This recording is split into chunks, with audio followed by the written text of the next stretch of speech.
Okay. If maintaining your Hispanic cultural heritage is important to you, and why not? Um, Maintaining my Hispanic heritage is extremely important to me. I believe that we should have a connection with our past. I believe that um, my Hispanic heritage is has played such a contribution into who I am as a person right now, and I try to maintain it as much as I can possibly can. Okay, good.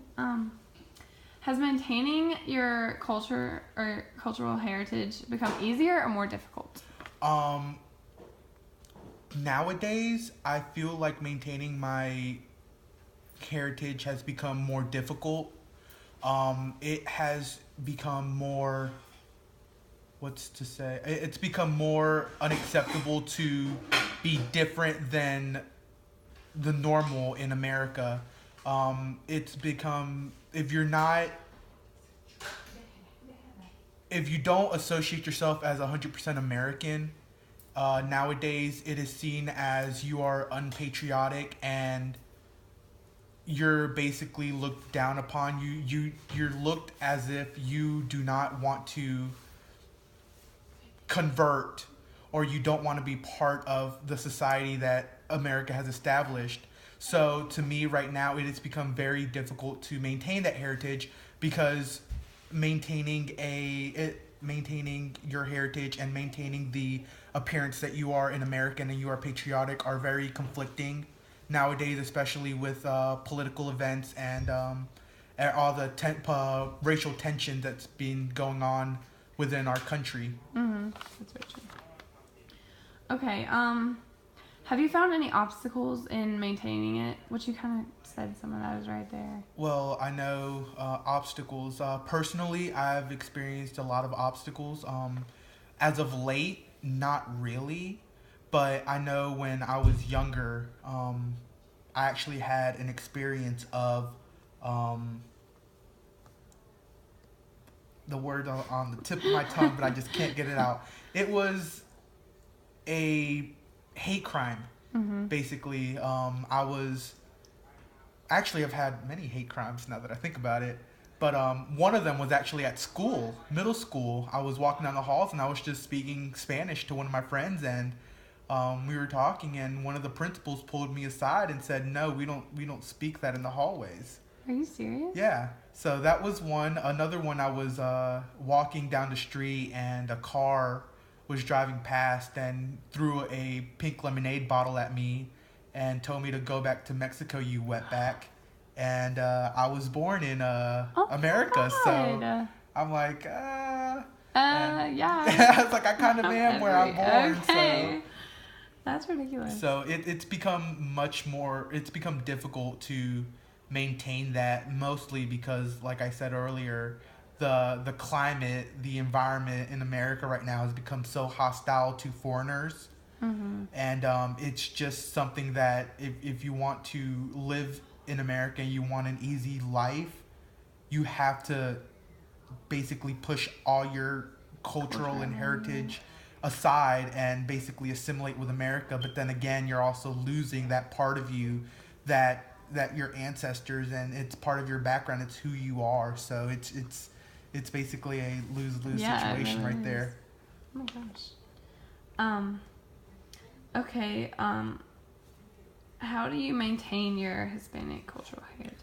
Um, I try with my friends. I try, and with my family as well. I try to communicate as much as possible in Spanish whenever I can. We try to participate in family events and cultural festivities whenever possible. But as of late, due to school and work and basically just growing up, becoming an adult, it's become a lot more difficult to maintain those traditions. Yeah. Like, actually, Mother's Day is about to come up around the corner, and in Mexico, Mother's Day doesn't fall on that Saturday. It actually falls on a specific date.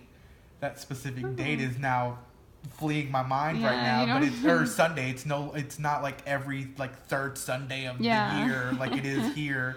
It's actually on a specific date, and so is I believe so is Father's Day if I'm not mistaken. But that's one of the things that we do, or that I try to do. I try to celebrate Mother's Day on the Mexican day instead of the American day, to try to at least keep up with some of that heritage. Whenever possible, family celebrations, events, birthday parties. There's a Hispanic. I don't know if it's Hispanic or Mexican in general, but there's a like a happy birthday song specific, and we don't sing like the English happy birthday to you. We try to sing that to just maintain that cultural. Yeah, because you wouldn't want to lose that. It's very difficult, like I said now, and I feel like a lot of my heritage is I'm losing a lot of my background, and that's one of the things that I'm afraid of, because without your background, who are you? Yeah, exactly. You want to keep that.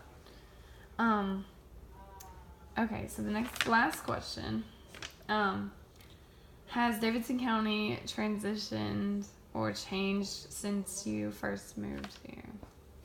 Well, honestly, I don't really know. I'm not really that involved with the community, so It's more of like a family thing. Yeah, with the community. Yeah, we're more private than we are. Which I feel like that's easier to keep the. It's easier to keep it private than to just express it out in the community, but that one thing that, because we don't express it out in the community, it's difficult to properly assess if Davidson County has become more culturally diverse or more accepting of that. In my opinion, I would probably say maybe, but I don't have that knowledge to say yes or no. Yeah, I totally understand that. All right, well, that's it. Thank you so much. Okay, you're very welcome.